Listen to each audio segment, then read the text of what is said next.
Hello दोस्तों, स्वागत है आप सभी का आपके favourite YouTube channel Vedanshi technical classes में। तो दोस्तों आज की इस वीडियो में अपन पढ़ेंगे यूपीपीसीएल टीजी2 की गत प्रतियोगिता परीक्षाओं में पूछे गए एक क्वेश्चन पेपर का सॉल्यूशन। ठीक है, ये जो क्वेश्चन पेपर है दोस्तों ये 24 जनवरी सन 2019 यानी कि पिछले साल जो है ये क्वेश्चन पूछा, ये जो क्वेश्चन पेपर है वो एग्जाम में आया था। तो उसी क्वेश्चन का जो है आज अपन डिटेल तरीके से जो है सॉल्यूशन देखेंगे। अतः दोस्तों आप लोग इस वीडियो को अंत तक देखना, प्रत्येक क्वेश्चन को जो है मैं बिल्कुल डिटेल से जो है एक्सप्लेन करूंगा। अतः आप लोग इस वीडियो को बिल्कुल भी स्किप मत करना। और देखो इतना कोई ज़्यादा लंबा, कोई ज़्यादा बड़ा वीडियो है नहीं, बिल्कुल छोटा सा वीडियो बनेगा। तो आप लोग जो है इस वीडियो को अंत तक जरूर देखने की कोशिश करना। तो चलो ठीक है, स्टार्ट करते हैं दोस्तों। तो दोस्तों ये बोर्ड पे कुछ क्वेश्चंस देख रहे हो आप लोग। फर्स्ट क्वेश्चन है 11 केवी वाले केबल के लिए वांछित खाई होती है। 11 केवी किलोवोल्ट, 11 किलोवोल्ट केबल्स होते हैं अपने पास, अलग अलग रेटिंग के केबल्स होते हैं। ठीक है, 11 केवी का होता है, 33 केवी का। अधिकतम जो है केबल्स होते हैं 66 केवी के। दोस्तों अधिकतम केबल्स होते हैं वो 66 केवी तक के बनाए जाते हैं। ठीक है, उससे ज़्यादा केवी के भी बना सकते हैं, लेकिन इंसुलेशन बहुत ज़्यादा लगाना पड़ता है, इसीलिए जो सामान्यतः केबल्स होते हैं वो 66 केवी तक जो है प्रयोग करते हैं। तो 11 केवी वाले केबल के लिए वांछित खाई का मतलब होता है दोस्तों, जैसे गहरी नाली अपन खोदते हैं ना, केबल को अपन स्थापित करते हैं जमीन के अंदर, अंडरग्राउंड, राइट। केबल्स जो है वो कैसी रहती है, अंडरग्राउंड, खाई के अंदर जो है स्थापित की जाती है खाई। तो वांछित खाई होती है। तो 11 केवी के लिए दोस्तों याद रखना, डायरेक्टली क्वेश्चन पूछा जाता है। 11 केवी के लिए जो खाई होती है वो 0.9 मीटर गहरी खोदी जाती है, 0.9 मीटर। तो इसमें से ऑप्शन देखो कौन सा राइट है, 0.9 मीटर, 0.9 मीटर ये ऑप्शन जो है वो इसका राइट आंसर होगा। नेक्स्ट क्वेश्चन है दोस्तों, सतह पर वाहक नाली। सतह पर वाहक नाली सतह के ऊपर, जैसे दीवार होती है ना, कोई भी दीवार है, जैसे मान लो एक बोर्ड है, ठीक है, ये दीवार है, मान लो दीवार, ठीक है, इसके ऊपर वाहक नाली, जैसे पाइप वगैरह अपन लगाते हैं दीवार के ऊपर ही, बाहर की तरफ, दीवार के ऊपर बाहर की तरफ। नाली वाली वायरिंग के मामले में सतह पर मतलब दोस्तों सतह के ऊपर मतलब है दीवार के ऊपर। वायरिंग के मामले में दो सैडलों के बीच की अधिकतम दूरी, दो सैडल्स दोस्तों, जैसे दीवार के ऊपर ये पाइप स्थापित किया जाएगा, ठीक है, दीवार के ऊपर बाहर की तरफ। तो ये जो पाइप स्थापित करेंगे तो इसको रोकने के लिए अपन जगह जगह क्या करते हैं, सैडल्स लगाते हैं। तो उन सैडल्स के मध्य अधिकतम दूरी खालिस्तान से कम नहीं होनी चाहिए। कितने से कम नहीं होनी चाहिए? तो दोस्तों इसका भी डायरेक्टली आंसर है, आप याद रखोगे जो है ये जो डिस्टेंस रखी जाती है दो सैडलों के मध्य वो जो है 60 सेंटीमीटर दूरी न्यूनतम, मतलब कम से कम इतनी 60 सेंटीमीटर तो होनी चाहिए, 60 सेंटीमीटर जो है इतनी दूरी होनी चाहिए। ठीक है, नेक्स्ट देखो, किसी पावर वायरिंग प्रणाली दोस्तों अपने घरों के अंदर जो है वो वायरिंग प्रणाली जो है आपको पता है लाइट एंड फैन लोड के लिए होती है, और एक होता है पावर वायरिंग, जैसे पावर लोड के लिए। ठीक है, तो जो पावर लोड है वहां पे जो वायरिंग करते हैं, वायरिंग, तो आपको पता है अपन जो तार है, तार की मोटाई जो है, तार की जो मोटाई है उसको अपन mm में मेजर करते हैं, स्क्वायर mm में जो है उसको मेजर किया जाता है, स्क्वायर mm में, राइट। जैसे 1.5 स्क्वायर mm, ये आप लोग मार्केट में जाओगे कोई भी तार परचेज करोगे तो वहां पे आपको ये बोलना पड़ेगा कि आपको कितने स्क्वायर mm का चाहिए, 1 स्क्वायर mm का चाहिए, या फिर 1.5 स्क्वायर mm का चाहिए, या फिर 2 स्क्वायर mm का चाहिए, या फिर 2.5 स्क्वायर mm का चाहिए, या फिर 4 स्क्वायर mm का चाहिए, या फिर 5 स्क्वायर mm का चाहिए। यानी कि वो उसकी मोटाई से जितना ज्यादा स्क्वायर mm होगा दोस्तों उतना ही ज्यादा तार जो है वो और ज्यादा मोटा हो जाएगा। ठीक है, तो यहाँ पे जो पावर वायरिंग है उसमें तांबे वाले कंडक्टर्स का अधिकतम आकार से कम नहीं होना चाहिए। कितने से कम नहीं होना चाहिए? तो इसका राइट आंसर होता है दोस्तों, अभी जो है स्टैंडर्ड वो है 1.5 स्क्वायर mm, 1.5 स्क्वायर mm जो है इससे कम नहीं होना चाहिए। तार का जो स्क्वायर mm है वो 1.5 होना चाहिए। कम से कम जो तार अपन लेंगे वो 1.5 स्क्वायर mm का लेंगे। कितने स्क्वायर mm का? 1.5 स्क्वायर mm का। 1 स्क्वायर mm का अपन पावर वायरिंग में इस्तेमाल नहीं कर सकते दोस्तों, क्योंकि 1 स्क्वायर mm जो है वो उतनी धारा नहीं ले पाएगा जितनी 1.5 स्क्वायर mm लेगा। तो ये जो है धारा रेटिंग के अकॉर्डिंग ही अपन को लेना पड़ेगा। अतः यहाँ पे जो पावर वायरिंग है, पावर वायरिंग उसमें अपन 1.5 स्क्वायर mm का तार कम से कम इस्तेमाल करेंगे। नेक्स्ट क्वेश्चन है दोस्तों, वायरिंग का सबसे सस्ता और आसान तरीका। सबसे सस्ता और आसान तरीका होता है दोस्तों, वायर तार ऊपर लगाओ, दीवार के ऊपर स्थापित करो और बीच में जैसे गिट्टियां आती है प्लास्टिक की, है ना, प्लास्टिक की, उसके साथ कील आती है, उसको ठोक दो, राइट। वो होता है सबसे सरल और सबसे आसान तरीका। तो उसे अपन बोलते हैं दोस्तों प्लीट वायरिंग। उसे अपन क्या बोलते हैं? Pleat wiring. ये भी काफी बार कंपटीशन एग्जाम में क्वेश्चन पूछा गया है। वायरिंग का सबसे आसान और सरल तरीका होता है प्लीट वायरिंग। ये कैसा होता है? जैसे दीवार है, दीवार के ऊपर तार स्थापित करेंगे, जगह जगह जो है कील के साथ प्लास्टिक का आता है, बिटा आता है छोटा सा, है ना, प्लास्टिक का बना हुआ, उसको अपन यहाँ पे ठोक देते हैं, राइट। तो उसे अपन बोलते हैं प्लीट वायरिंग। तो इस प्रकार से इसका आंसर, राइट आंसर होगा option D.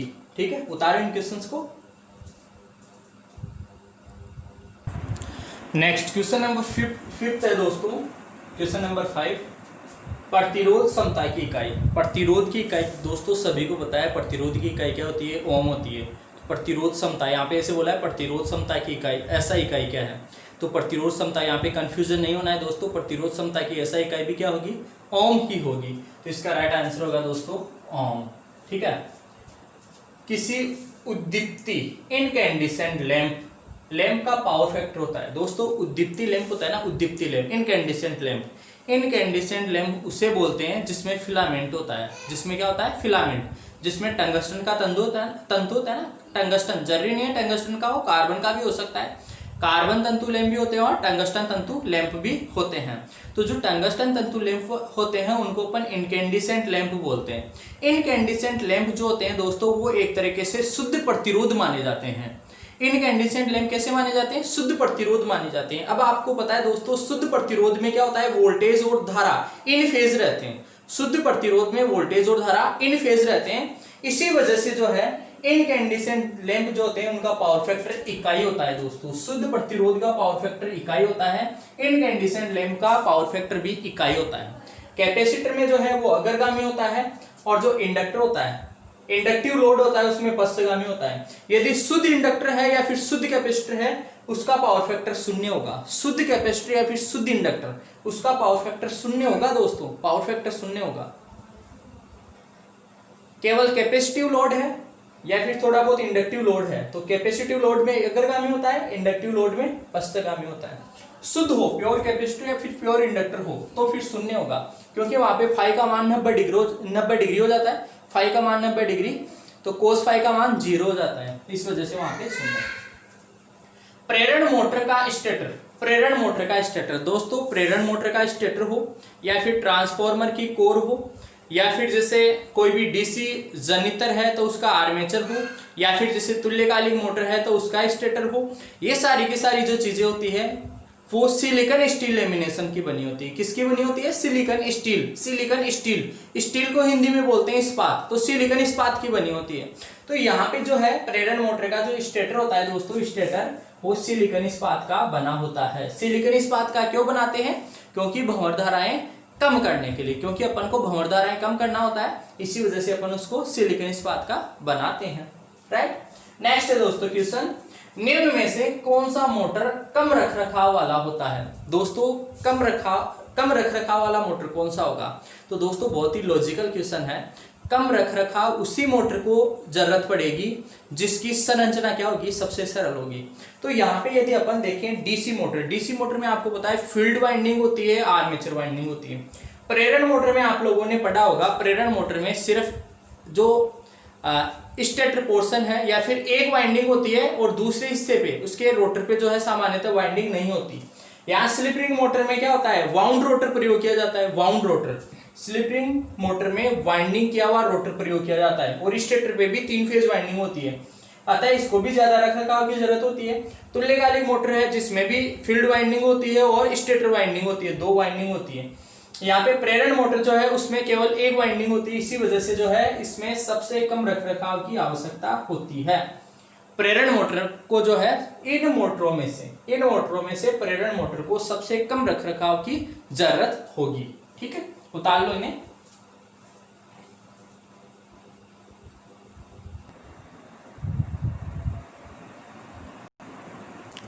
Next question number 9, electric इंक्यूबेटरों का उपयोग खालिस्तान होता है। Electric incubator. दोस्तों नाम सुने हो, इंक्यूबेटर क्या होता है?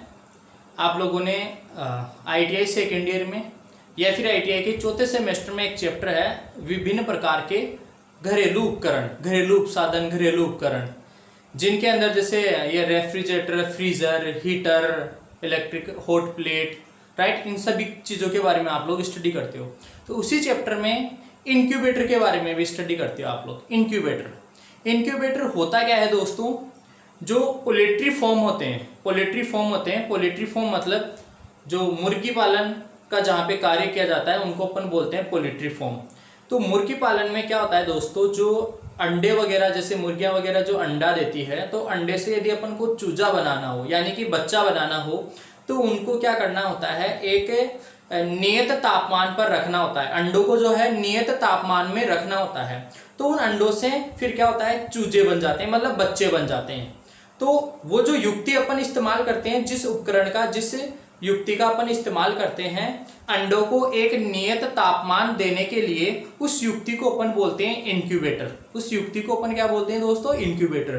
तो उसका इस्तेमाल अपन कहाँ करते हैं? पोल्ट्री फॉर्म में। तो यहाँ पे राइट आंसर होगा दोस्तों, कर्सी फॉर्म नहीं होगा, पोली फॉर्म नहीं होगा, डेयरी फॉर्म नहीं होगा, पोल्ट्री फॉर्म होगा।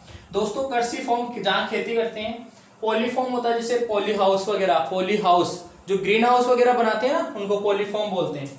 डेयरी फॉर्म आपको पता है, डेयरी फार्म जो है, डेयरी फार्म कौन से होते हैं? जहाँ पे दूध वगैरह से रिलेटेड काम किया जाता है, वो डेयरी फार्म कहलाते हैं। तो ये जो कर्सी फार्म है वहां पे काम मिलते थे। पोल्ट्री फार्म जो है वहां पे अपन इंक्यूबेटर का इस्तेमाल करते हैं। ठीक है, आया समझ में? फिर भी यदि दोस्तों कोई सा भी क्वेश्चन नहीं समझ में आए तो आप लोग कमेंट बॉक्स में कमेंट कर सकते हो। साथ ही साथ जो है हमारे जो व्हाट्सअप नंबर है आपको गिवन होंगे, किसी ना किसी वीडियो में कहीं ना कहीं मिल जाएंगे, या फिर इस वीडियो के अंत में जो है मैं आप लोगों को दे दूंगा। तो वहां पे भी जो है आप लोग, आपका कोई सा भी क्वेश्चन हो, कैसा भी क्वेश्चन हो इलेक्ट्रिशियन थ्योरी से रिलेटेड, आप लोग पूछ सकते हो। ठीक है, चलो नेक्स्ट देखो, रेती में प्रयुक्त होने वाली सामग्री। रेती या फिर फाइल। रेती को अपन क्या बोलते हैं दोस्तों? फाइल।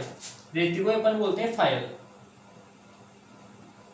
रेती में प्रयुक्त होने वाली सामग्री, यानी कि ये क्वेश्चन ऐसे पूछ रहा है रेती जो है वो किसकी बनी होती है? तो दोस्तों रेती जो है उच्च कार्बन स्टील की बनी होती है। नरम कार्बन स्टील की होगी तो वो घिसेगी थोड़ी, वो खुद ही घिस जाएगी। ठीक है, वो थोड़ी कठोर होनी चाहिए, मजबूत होनी चाहिए। इसी वजह से अपन उसको किससे बनाते हैं? उच्च कार्बन स्टील से। कच्चा लोहे की नहीं होती, नरम कार्बन इस्पात की नहीं होती, या फिर कार्बन स्टील की भी नहीं होती। वो किसकी होती है? उच्च carbon, high carbon steel, high carbon इस्पात। याद रखना दोस्तों, हाई कार्बन स्टील की। नेक्स्ट होता है दोस्तों, नेक्स्ट क्वेश्चन है क्वेश्चन नंबर 11। वोल्टेज रेगुलेटर में कौन सा डायोड प्रयोग होता है? दोस्तों वोल्टेज रेगुलेटर होता है दोस्तों जो अपन को स्थिर मान का वोल्टेज दे, स्थिर मान का, एक नियत मान का जो है वोल्टेज दे। जैसे अपने जो टेलीविजन कुछ भी होता है उससे पहले क्या होता है, एक वोल्टेज रेगुलेटर इस्तेमाल करते हैं अपन। ठीक है, जो नियत मान का वोल्टेज देता है। या फिर जो आजकल जो विद्युत, ये जैसे रेफ्रिजरेटर, फ्रिज वगैरह आते हैं, या फिर आजकल जो LED टीवी आते हैं, तो उनके अंदर साथ ही लगा होता है। जो टेलीविजन है, LED टीवी है, उसके अंदर ही क्या होता है, एक वोल्टेज रेगुलेटर भी होता है। वो जो वोल्टेज रेगुलेटर होते हैं दोस्तों, वो क्या करते हैं, उस टेलीविजन को, उस उपकरण को एक नियत मान का, फिक्स मान का वोल्टेज देते हैं, फिक्स मान का। अब फिक्स मान का वोल्टेज देने के लिए दोस्तों आप लोगों ने जेनर डायोड के बारे में पढ़ा होगा जरूर। जेनर डायोड क्या होता है? रिवर्स बायस अवस्था में प्रचालित होता है, और जिस रिवर्स बायस वोल्टेज में वो ब्रेक डाउन हो जाता है उसे अपन जेनर ब्रेकडाउन बोलते हैं। और जिस जेनर ब्रेकडाउन, जिस वोल्टेज पे उसका ब्रेकडाउन होता है, उतना ही जो है वो आउटपुट पे वोल्टेज प्रदान करता है, यानी कि एक स्थिर और नियत मान का आउटपुट पे वोल्टेज प्रदान करता है। तो अपन कह सकते हैं दोस्तों कि वोल्टेज रेगुलेटरों में कौन सा डायोड अपन इस्तेमाल करते हैं? Jenner diode. जेनर डायोड जो है उसका अपन इस्तेमाल करते हैं। नेक्स्ट क्वेश्चन है दोस्तों, क्वेश्चन नंबर 12। सीढ़ियों पर वायरिंग में किस स्विच का प्रयोग होता है? सीढ़ियों में आप लोगों ने सभी ने सुना होगा, फर्स्ट ईयर में जब लोग आते हो ना, तभी ITI कॉलेजेस में काफ़ी इसके बारे में चर्चा होती है, काफ़ी जो है टीचर्स बताते हैं कि जो जीने की वायरिंग होती है, सीढ़ियों की वायरिंग को अपन जीने की वायरिंग भी बोलते हैं। तो जीने की वायरिंग में क्या होता है, ऊपर एक जो छत के बिल्कुल अपन सीढ़ियाँ जहाँ खत्म होती है वहाँ पे एक लैंप होता है, जो क्या होता है, सीढ़ियाँ जहाँ से स्टार्ट होती है वहाँ से भी कंट्रोल हो सकता है, ऑन ऑफ हो सकता है, और छत के ऊपर से भी उसको अपन ऑन ऑफ कर सकते हैं। तो उस स्विच का नाम जो है आप सभी को पता होगा, आई थिंक यदि नहीं भी पता तो भी कोई दिक्कत नहीं है दोस्तों, उस स्विच को अपन टू वे स्विच बोलते हैं। सामान्यतः अपन क्या बोलते हैं, टू वे स्विच, दो तरफा स्विच या दो पथ स्विच बोलते हैं। दो पथ स्विच बोल दो, टू वे स्विच, या फिर दो तरफा स्विच बोल दो, ठीक है। लेकिन यहाँ पे यदि आप लोग ऑप्शन में देखोगे दोस्तों तो यहाँ पे टू वे स्विच कहीं लिखा हुआ ही नहीं है, ठीक है। तो उसी स्विच को जो है अपन मध्यवर्ती स्विच के नाम से भी जानते हैं, उसी स्विच को जो है अपन मध्यवर्ती स्विच के नाम से भी जानते हैं दोस्तों। स्पेशली याद रखना, ये इंटरमीडिएट स्विच नहीं है, इंटरमीडिएट स्विच नहीं है ये मध्यवर्ती स्विच जो है, टू वे स्विच को यहाँ पे बोला गया है। एक तरफा स्विच है, उसका अपन इस्तेमाल नहीं कर सकते। बेल पुश स्विच जो होता है वो अपने बेल जो होती है ना विद्युत घंटी, वहां पे अपन काम में लेते हैं। पुल आउट स्विच होता है, जैसे कोई स्पेशल दीवारों के ऊपर लगाने वाले पंखे आते हैं, है ना, उनको खींच के अपन ऑन ऑफ करते हैं, वो जो है वो पुल आउट स्विच कहलाते हैं। तो यहाँ पे जो है इसका राइट आंसर होगा मध्यवर्ती स्विच। मध्यवर्ती स्विच को दोस्तों याद रखना, स्पेशली इसी स्विच को जो है टू वे स्विच भी कहा जा सकता है। इसी को जो है टू वे स्विच, में यहां लिख देता हूं, टू वे स्विच भी जो है अपन उसको बोल सकते हैं, टू वे स्विच। मध्यवर्ती स्विच को अपन क्या बोलेंगे, टू वे स्विच, मध्यवर्ती स्विच। तो इसका राइट आंसर होगा सीढ़ियों पर वायरिंग में किस प्रकार का स्विच अपन इस्तेमाल करते हैं, टू वे स्विच या फिर मध्यवर्ती स्विच। यस, उतार लो। तो नेक्स्ट क्वेश्चन नंबर 13 है, बैटरी का ट्रिकल चार्जिंग के द्वारा आविष्ट किया जाता है, खालिस्तान के द्वारा आविष्कृत किया जाता है। दोस्तों ट्रिकल चार्जिंग, ट्रिकल का मतलब होता है बूंद बूंद, और बूंद बूंद मतलब बहुत निम्न मान, निम्न। ट्रिकल मतलब, ट्रिकल नाम से मतलब समझो दोस्तों, ट्रिकल मतलब बूंद बूंद, मतलब बहुत ही थोड़ा थोड़ा, निम्न, राइट। तो ट्रिकल चार्जिंग जो होती है वो होती है दोस्तों किसी भी बैटरी को निम्न धारा दर पर चार्ज करना, वो क्या कहलाता है, ट्रिकल चार्जिंग कहलाती है। क्या कहलाती है दोस्तों, ट्रिकल चार्जिंग कहलाती है। तो ऑप्शन है अधिभार करंट, पूर्ण भार करंट, बहुत कम करंट, या फिर निम्न भार करंट। यहाँ देखो दोस्तों, इससे कंफ्यूजन नहीं होना, निम्न भार करंट नहीं, बहुत कम करंट। इसका राइट आंसर क्या होगा, बहुत कम करंट। बहुत कम करंट पे किसी बैटरी को आवेशित करना, चार्जिंग करना क्या कहलाता है, ट्रिकल चार्जिंग कहलाता है। नेक्स्ट क्वेश्चन है दोस्तों, एल्यूमिनियम पर टकाई। एल्यूमिनियम पर टकाई मतलब एक तरीके से सोल्डरिंग करना, उसके ऊपर सोल्डरिंग करना के लिए किस सोल्डरिंग फ्लक्स को हिंदी में गालक बोलते हैं। क्या बोलते हैं दोस्तों, गालक। किस सोल्डरिंग गालक का उपयोग किया जाता है। तो जो एल्यूमिनियम की चीजें होती है, एल्यूमिनियम की वस्तुएं होती है, उनके ऊपर सोल्डरिंग करते हैं। तो सोल्डरिंग करने के लिए आपको पता होगा, एक तो सोल्डर तार की जरूरत होती है, एक सोल्डरिंग आयरन की जरूरत होती है, और एक होती है दोस्तों फ्लक्स की जरूरत। फ्लक्स क्या होता है, जो जहां जिस परत के मध्य या जिस जो संयोजक है, जिन टर्मिनल्स के मध्य सोल्डरिंग करते हैं, उस वहां पे जो ऑक्साइड की परत जमा हो जाती है, उस ऑक्साइड की परत को हटा देता है। कौन हटाता है, फ्लक्स। फ्लक्स क्या करता है, जो जहां जैसे मान लो ये दो संयोजक सिरे हैं, इन दोनों को आपस में जोड़ना है, तो इनके ऊपर क्या होता है, ऑक्साइड की परत जम जाती है। बाहरी वायुमंडल से क्रिया करके इसके ऊपर क्या करते हैं, एक जंग के समान ऑक्साइड की परत जमा हो जाती है। उस ऑक्साइड की परत को हटाने के लिए अपन फ्लक्स का इस्तेमाल करते हैं, फ्लक्स का, ठीक है। और फ्लक्स क्या करता है, उस ऑक्साइड की परत को तो हटाता ही है, साथ ही साथ जो सोल्डर वायर है, उस सोल्डर तार को आसानी से यहाँ पे मजबूती से पूरे जो है फैला देता है, अच्छे से फैला देता है, ताकि ये जो है जोड़ वो आसानी से मजबूत रूप से एक तरीके से जुड़ जाता है। तो इस कार्य हेतु जो है, इस लाभ के लिए जो है अपन फ्लक्स का इस्तेमाल करते हैं। अब पूछा क्या गया है, क्वेश्चन क्या पूछ रहा है कि एल्यूमिनियम की जो वस्तुएं होती हैं उनके ऊपर टकाई हेतु कौन से गालक मतलब फ्लक्स का उपयोग करते हैं। तो दोस्तों याद रखना, एल्यूमिनियम की वस्तुओं के लिए जो है EYRA या फिर बिरोजा, कुछ बुक्स वगैरह में जो है बिरोजा जो है उसका भी जो है बिरोजा ऐसे करके भी जो है नाम लिखा हुआ है। तो बिरोजा या फिर EYRA7 जो है नामक फ्लक्स का इस्तेमाल करते हैं। कौन सी वस्तुओं के लिए दोस्तों, एल्यूमिनियम की वस्तुओं के लिए, एल्यूमिनियम की वस्तुओं के लिए।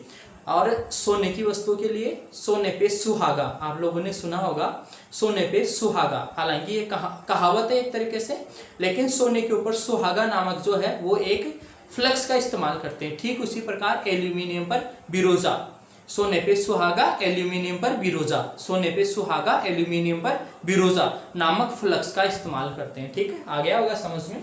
यस, नेक्स्ट देखो दोस्तों, क्वेश्चन नंबर 15। किसी स्टार कनेक्शन में लाइन वोल्टेज, स्टार संयोजन में, कौन सा संयोजन, स्टार कनेक्शन की बात कर रहा है, लाइन वोल्टेज जो है खालिस्तान के बराबर होता है। लाइन वोल्टेज किसके बराबर होता है, तो दोस्तों स्टार संयोजन में मैं यहाँ पे बता देता हूँ, जो स्टार संयोजन है, स्टार संयोजन में क्या होता है, जो लाइन वोल्टेज है, line voltage VL, line voltage √3 गुना होता है फेज वोल्टेज का। ठीक है, और जो डेल्टा संयोजन होता है दोस्तों, डेल्टा संयोजन, उसमें लाइन वोल्टेज जो है फेज वोल्टेज के बराबर होता है। ये पता होना चाहिए आपको। लाइन वोल्टेज जो है स्टार संयोजन में √3 गुना ज्यादा होता है, और डेल्टा संयोजन जो है ये क्या है, डेल्टा है। ये कौन सा संयोजन है दोस्तों, स्टार संयोजन। ये जो सिंबल है स्टार संयोजन का है, और ये डेल्टा संयोजन का है। तो स्टार संयोजन में लाइन वोल्टेज √3 गुना फेज वोल्टेज होता है, और डेल्टा संयोजन में जो है लाइन वोल्टेज बराबर होता है फेज वोल्टेज की। ठीक है, उतार लो इन्हें।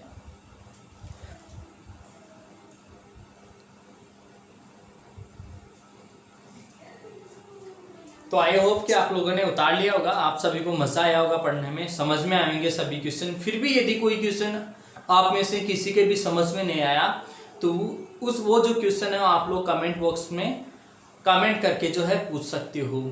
ठीक है दोस्तों, आज के वीडियो में इतना ही। साथ ही साथ जो है आप सभी से निवेदन रहेगा, जो स्टूडेंट्स नए आए हैं हमारे इस YouTube चैनल पे, तो वो इस YouTube चैनल को जो है सब्सक्राइब जरूर करें। साथ ही साथ जो बेल आइकन है उसको भी प्रेस कर लें, ताकि हमारे जो वीडियोस हैं जैसे ही हम अपलोड करें आपको तुरंत उसका नोटिफिकेशन प्राप्त हो जाए।